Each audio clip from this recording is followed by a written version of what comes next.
nickel bricks up.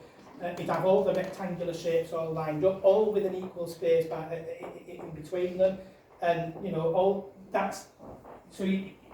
It was that made us think there's something not quite right here. And Kai was our first child, so when it's your first child, you don't really know, do you?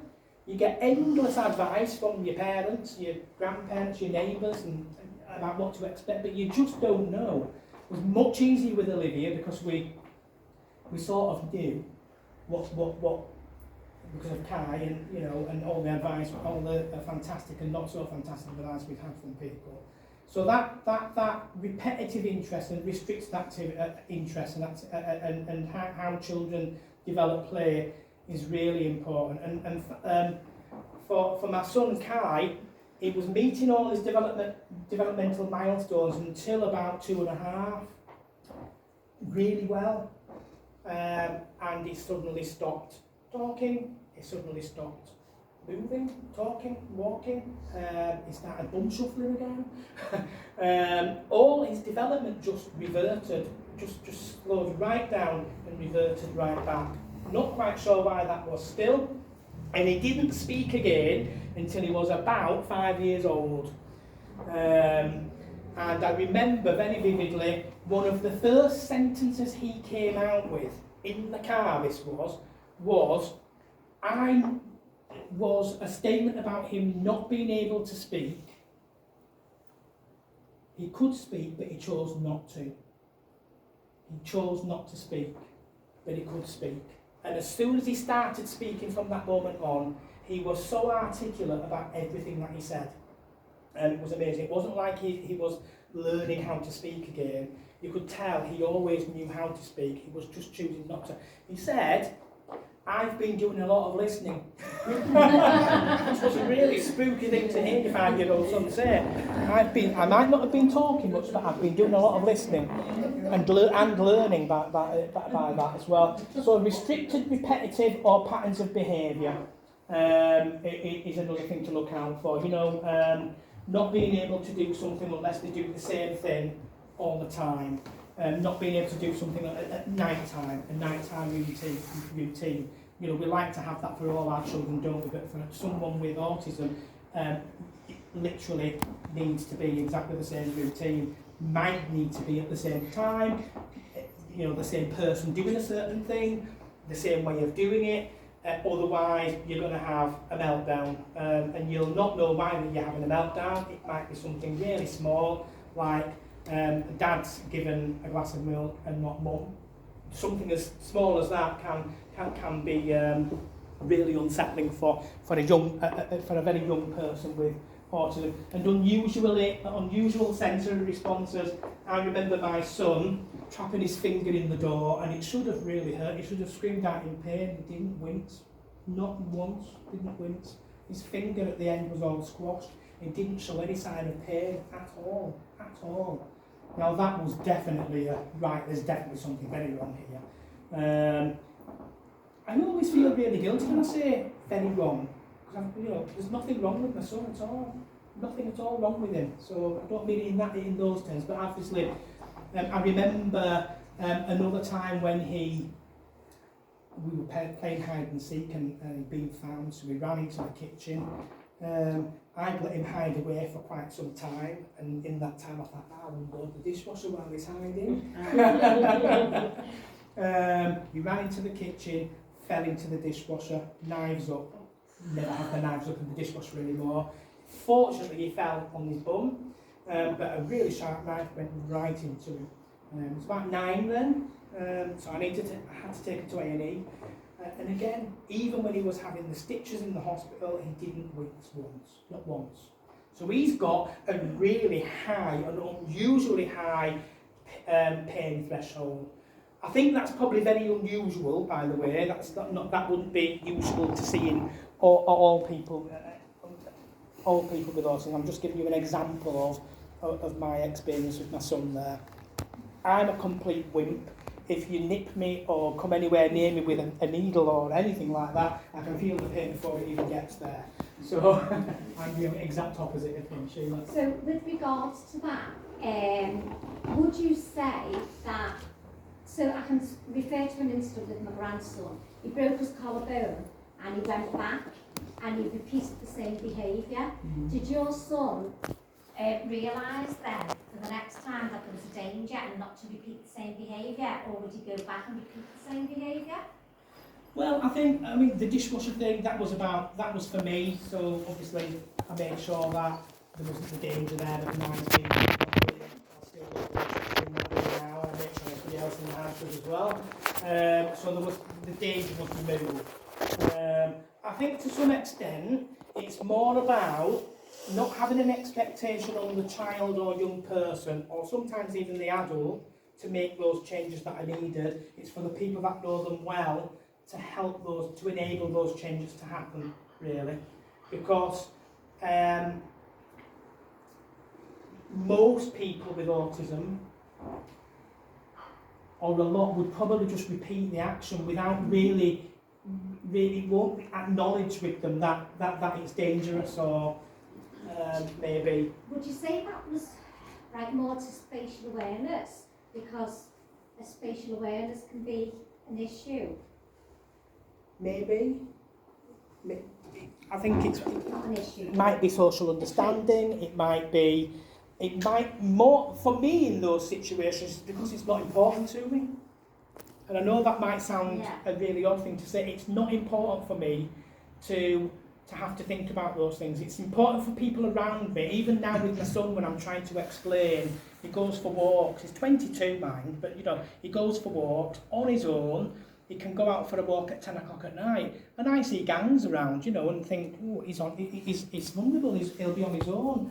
With a gang of teenagers in the park or something, and I try and explain those dangers to him. He's just not having any of it at all. And even if he had an incident, he'd still go out on his walk because it's part of his routine to do that. And in his mind, it's for other people.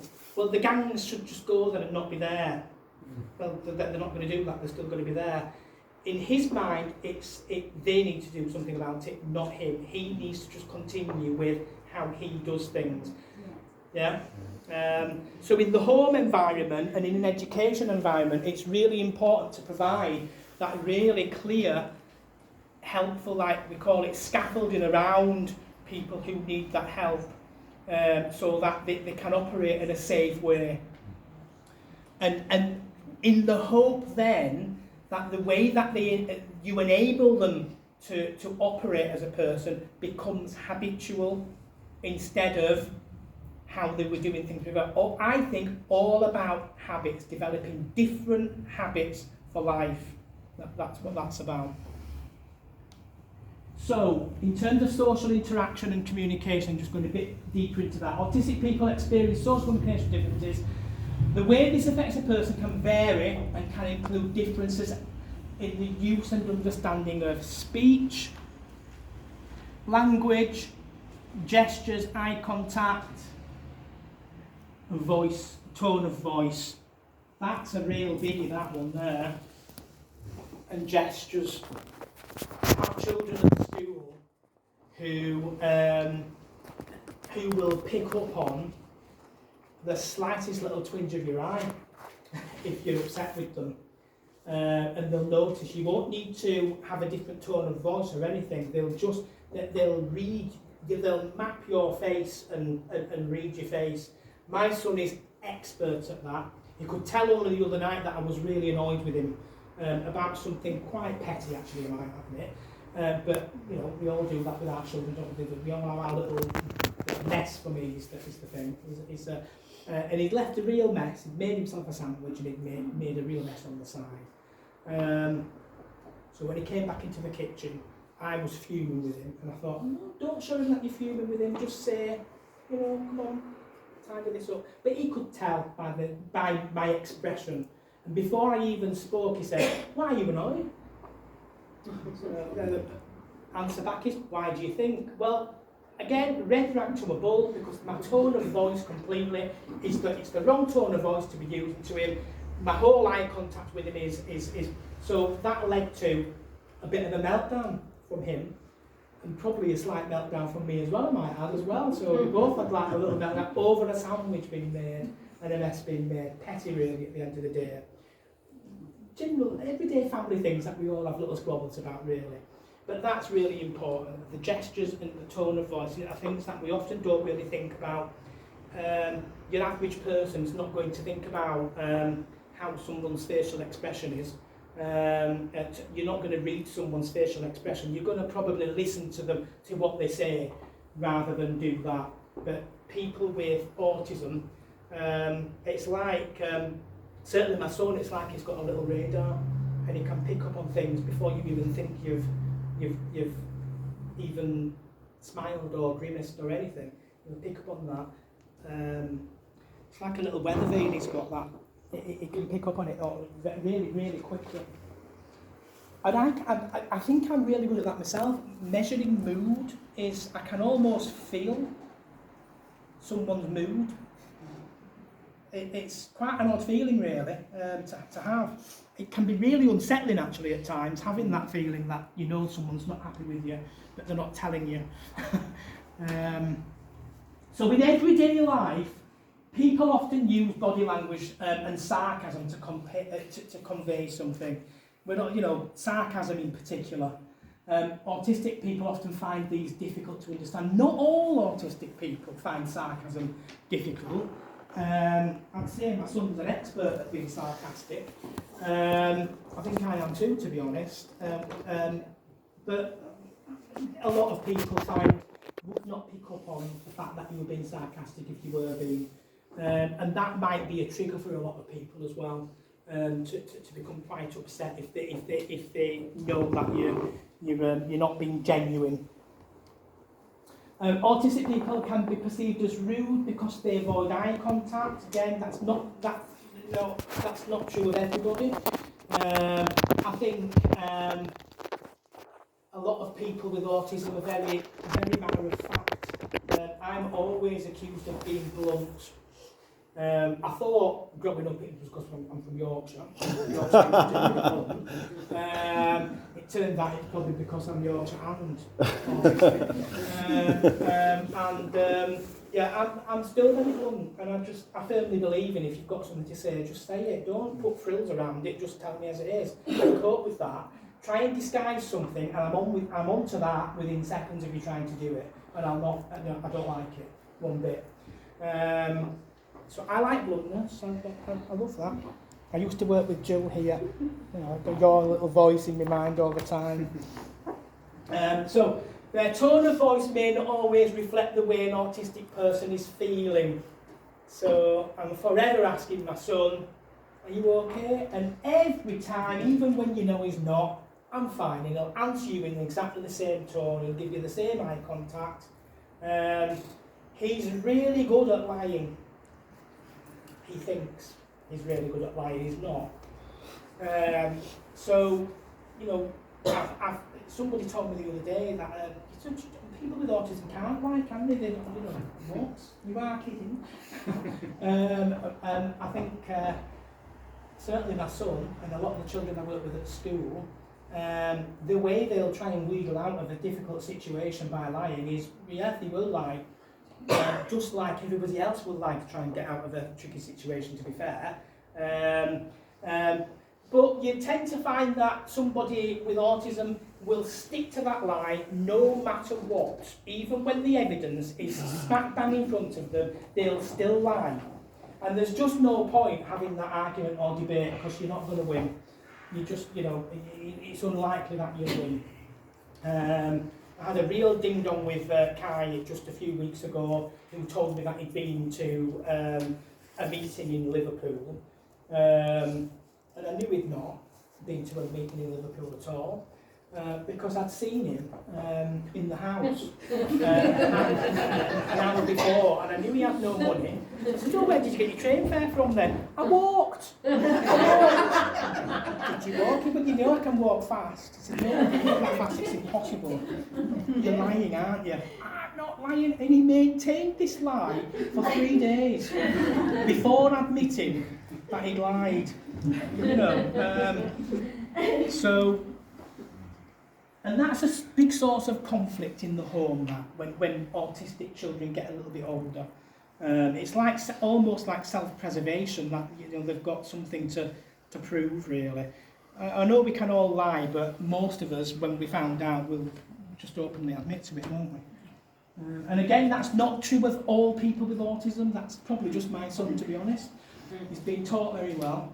An autistic person may not be able to use gestures or interpret other people's gestures. I find that one a bit hard, really.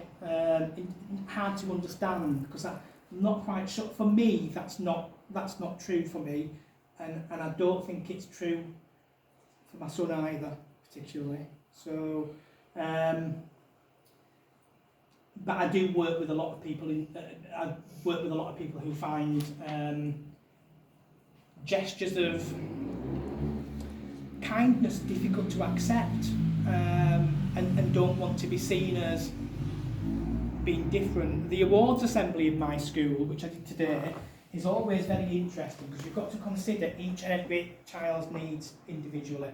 So you've got 60 odd children who are not one of them is alike, they're all very different.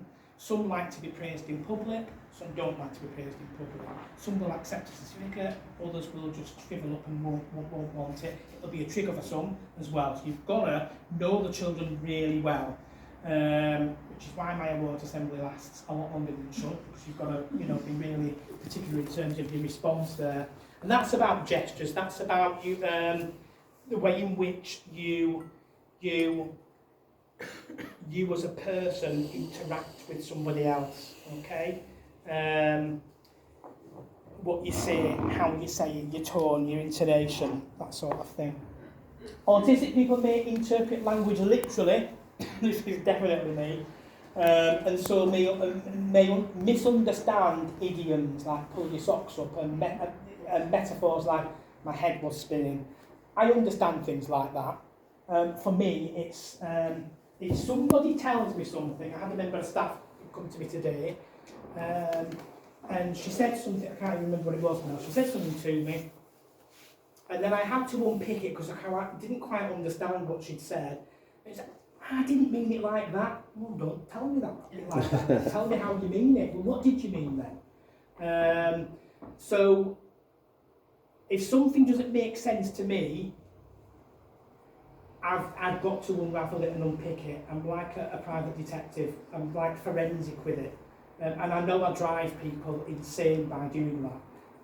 But it's important to me, otherwise I won't understand. And I think, again, that's the source of a lot of conflict for a lot of people with autism.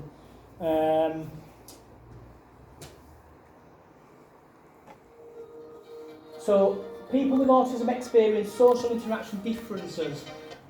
And the way this affects a person can vary, can include differences in building and sustaining relationships, especially the sustaining bit is the biggest struggle.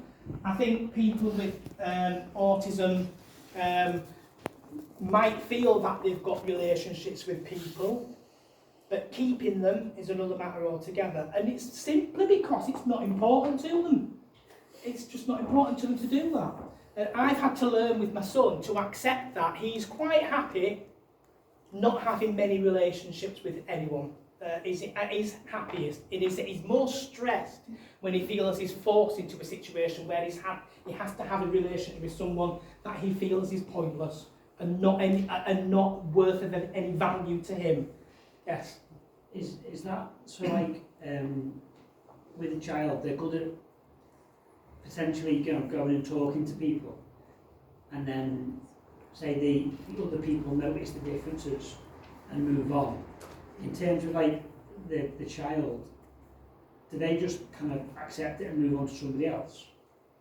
Or yeah, I understand that. Yeah, that obviously that that does sometimes happen. Yeah, but I think for somebody with, if I look at my son or several children that I work with at school and have worked with over the years, or even myself, if I'm not getting any value out of a social relationship, I'm not going to maintain. There's no point. It's wasting my time. I've got better things to do. I still think that now. For my son, it's the source of a lot of stress. You know, I'm now trying to get him out into the community. He's come back from London, he's not been home very long, he's in a new community, because whilst he's moved back from London, I've moved to Ormskirk, so he doesn't know the community very well at all. And I want him to get out and about and do things with other people, and he doesn't see the value of that. And I understand that more than anybody understands that for him. But trying to force it is I'm on a hiding to nothing trying to do that for my son. It's got to be, he'll have relationships with people he feels he has to have a relationship with. Even me at home, most of our relationship at home in terms of dialogue and discussion is based on when he wants something or needs something.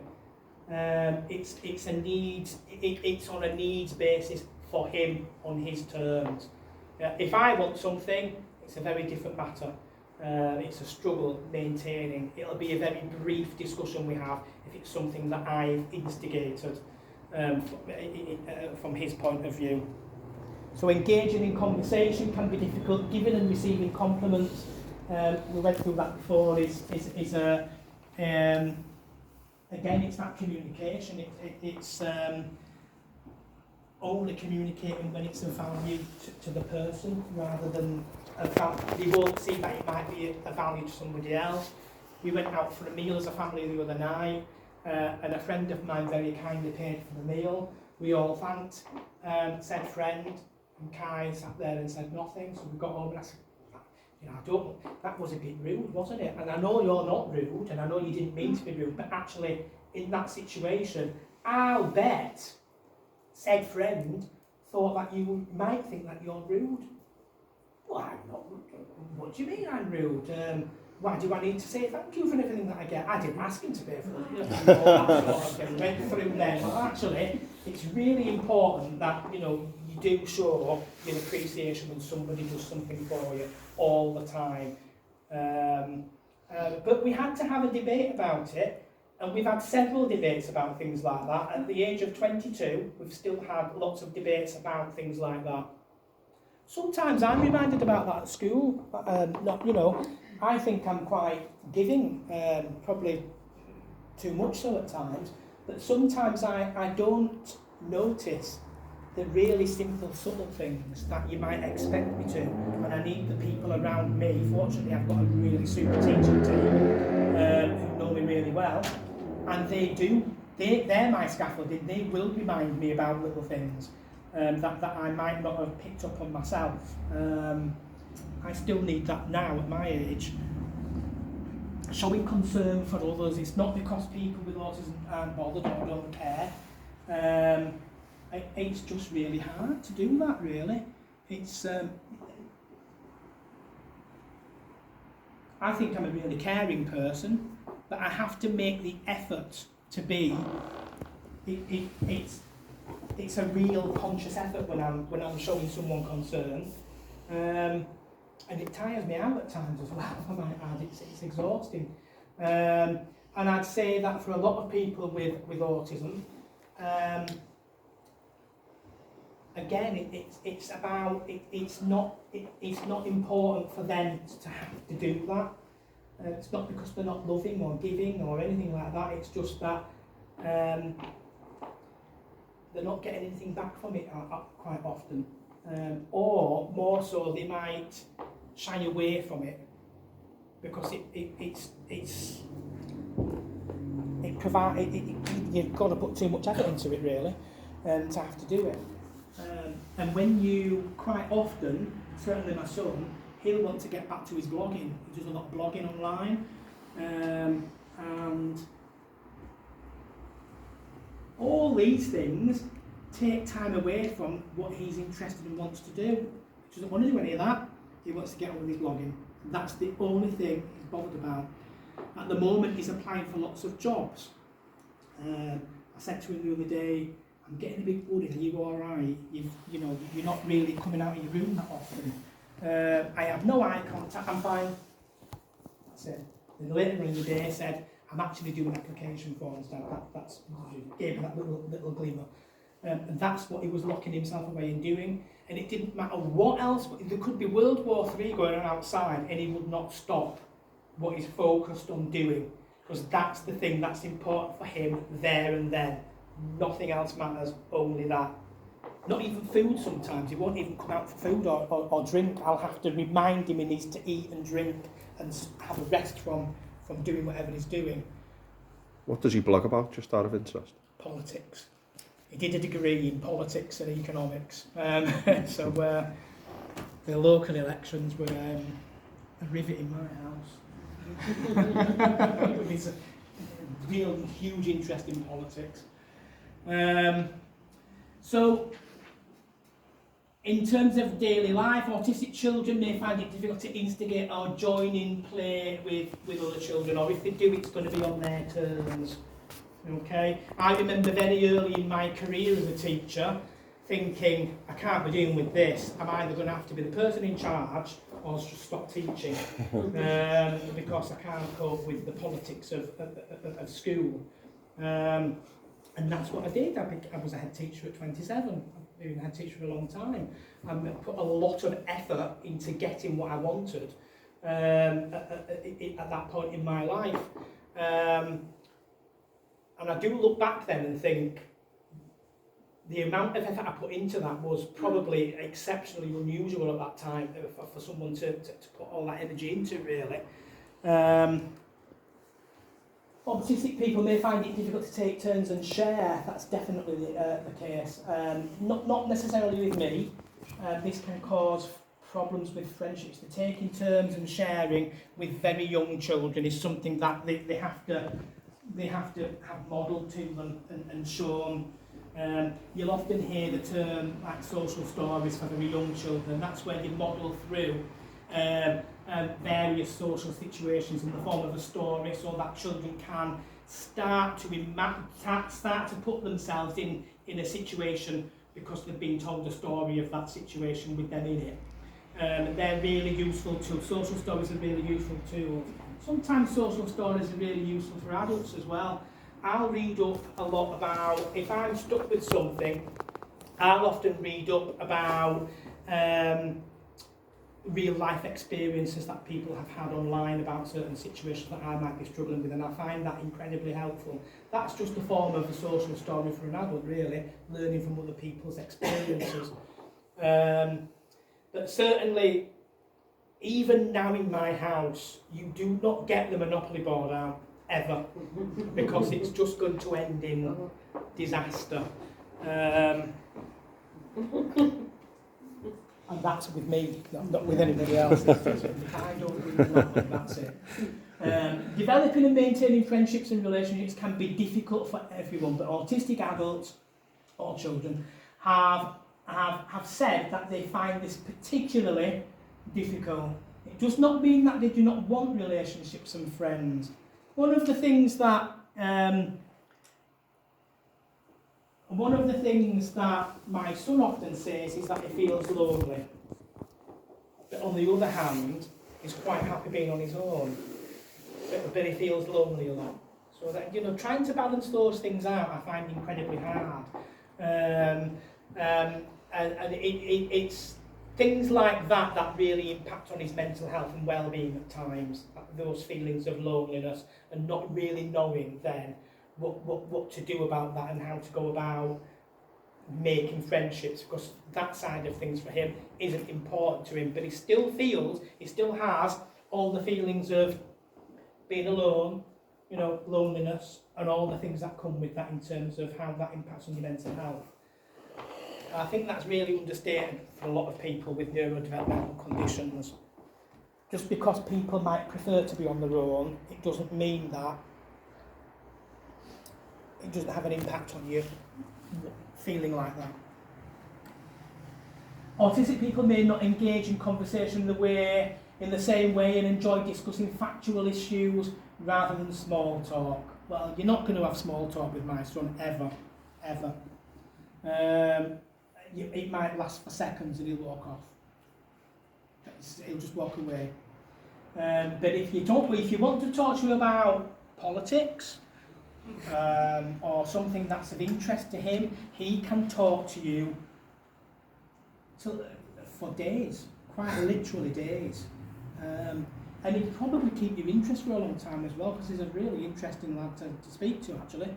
Very interesting indeed. He's very animated and very passionate about the things that he's interested in. Still to this day, when he was a child growing up, he was like a human sat-nav. For his birthday, he'd ask for A to Zs. He ended up with an A to Zs of the entire UK. Started asking for an A to Z map roadmaps of like Europe as well. And if you wanted to go somewhere, you could say, how do I get to? It could be a tiny little village that you'd think no one had heard of, and he would tell you how to get there. He could direct you in a car to get there, even though he'd not been there before. Not by looking in his A to Z maps, but because he'd remembered every detail in those. It's quite extraordinary, that sort of ability. And a lot of people, autistic people, have these really fantastic memories.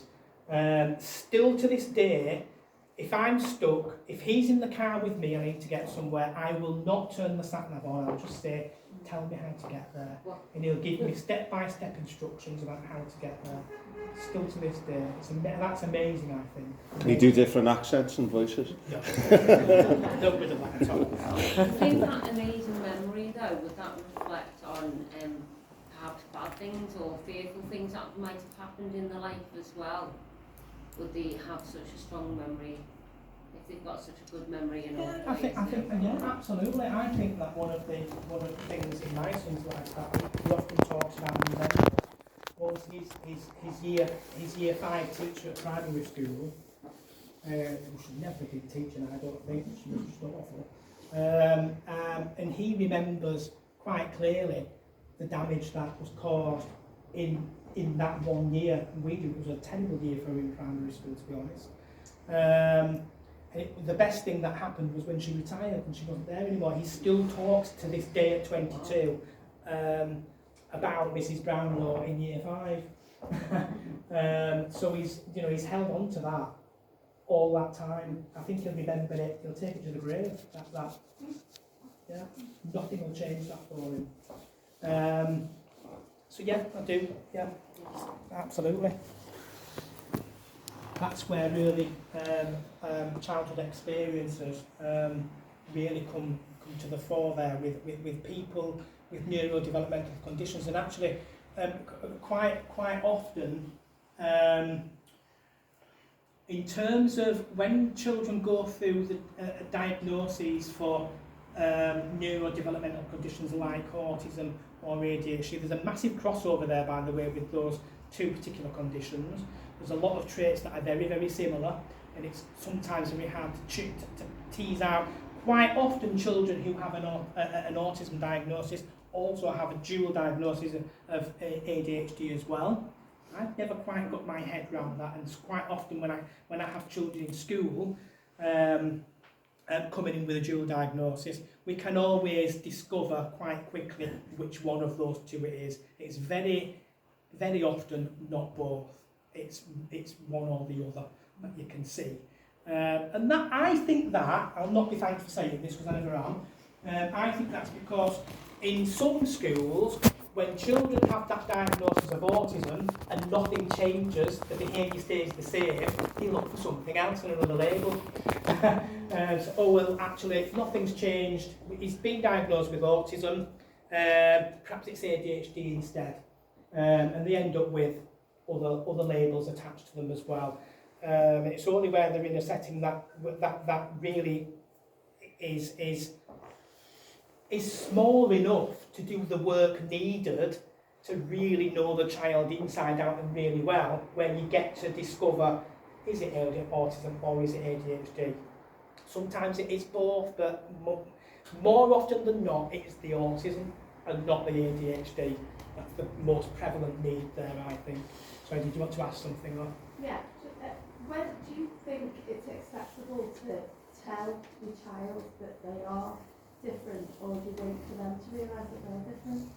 I think that's a really good question, really. I think in life, in my school environment, we celebrate the fact that being different is value, you know, being different is good. And wouldn't it be a boring life if we were all the same? Yeah. So we celebrate that. We celebrate the fact that if you've got autism, I always describe that as a special gift. I don't think it's a special gift for me. I might have done if I'd grown up knowing that I had autism. My son hates people knowing he has autism, but he's very talented, and I always say, your talent is through your autism.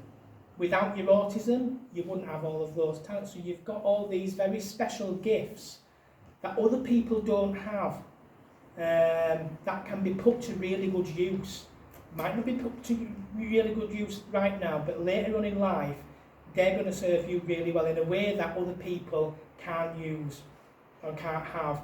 It's celebrating differences at home all the time, it is, which I'm sure you do.